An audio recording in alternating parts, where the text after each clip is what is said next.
Machine learning যেটা এখন ব্যবহার হয় বিভিন্ন গবেষণার কাজে, সেটাও বিজ্ঞানেরই কাজ। তারপরে সে যোগাযোগ ব্যবস্থায় বিজ্ঞান। প্রথমেই আছে মোবাইল ফোন। মোবাইল ফোন আমাদের সময় এবং যোগাযোগকে ছোট করে দিয়েছে। ইন্টারনেটের ব্যবহার, স্যাটেলাইটের মাধ্যমে যোগাযোগ, সোশ্যাল মিডিয়া যেটা মানুষকে মানুষকে একটা সুন্দর বেঁধেছে। 5G প্রযুক্তি, অত্যন্ত দ্রুতগতি ইন্টারনেট আমাদের যোগাযোগ ব্যবস্থাকে অনেক সুগম করেছে। এরপরে আছে কৃষিক্ষেত্রে বিজ্ঞান। কৃষিক্ষেত্রে ট্রাক্টর, কম্বাইন হারভেস্টার সহ বিভিন্ন কৃষি যন্ত্রে ব্যবহার করতে পারি আমরা বিজ্ঞানের সাহায্যে। আধুনিক সেচ ব্যবস্থা এসেছে, উন্নত জাতের বীজ এবং জৈবিক প্রযুক্তি পদ্ধতি ফসল উৎপাদন বাড়িয়েছে, যা বিজ্ঞান ছাড়া কিন্তু সম্ভব ছিল না।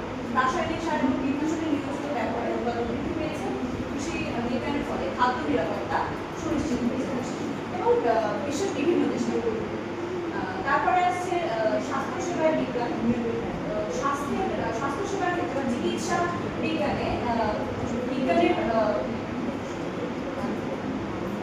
অগ্রগতি ছাড়া কখনোই সম্ভব ছিল না। বিভিন্ন টিকাদান এবং পোলিও, জন্ডিস, টিটেনাস সহ মারাত্মক রোগ প্রতিরোধ, বিভিন্ন রোগের নির্ণয় করা, সেটা এমআরআই, সিটি স্ক্যান এবং বিভিন্ন প্রযুক্তির মাধ্যমে ব্লাড টেস্ট এবং যে কোনো রকম টেস্ট সেটা বিজ্ঞান ছাড়া কিন্তু সম্ভব নয়। ভ্যাকসিন উৎপাদন এবং সর্বোপরি টেলিমেডিসিন, যেটা এখন আমাদের আধুনিক জীবনকে অনেক সহজ করে তুলেছে। দূরবর্তী স্থান থেকে বিশেষজ্ঞ চিকিৎসকরা আমাদেরকে চিকিৎসা পরিষেবা দিতে পারে।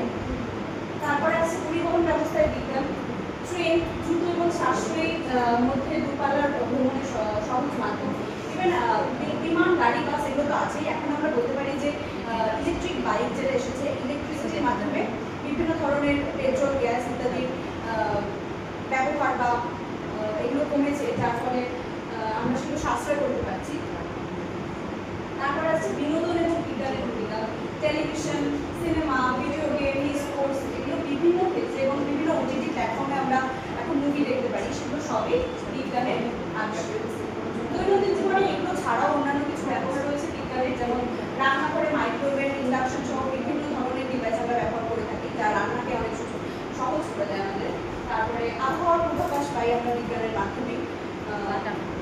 তারপরে গৃহস্থালিতে বিভিন্ন যন্ত্রপাতি ব্যবহার করা, যেমন ওয়াশিং মেশিন, ভ্যাকুয়াম ক্লিনার সহ আমরা বাড়িতে বিভিন্ন ধরনের যন্ত্রপাতি ব্যবহার করে থাকি, যা আমাদের বিজ্ঞানেরই কাজ।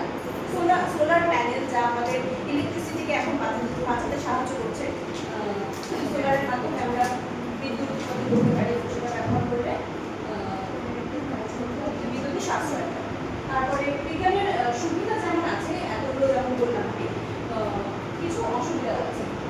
বিজ্ঞান আমাদের জীবনকে অনেক সহজ করেছে, আরামদায়ক করেছে এবং সময় বাঁচিয়েছে, যোগাযোগকে মজবুত করেছে, শিক্ষা চিকিৎসা অভূতপূর্ব উন্নতি ঘটেছে।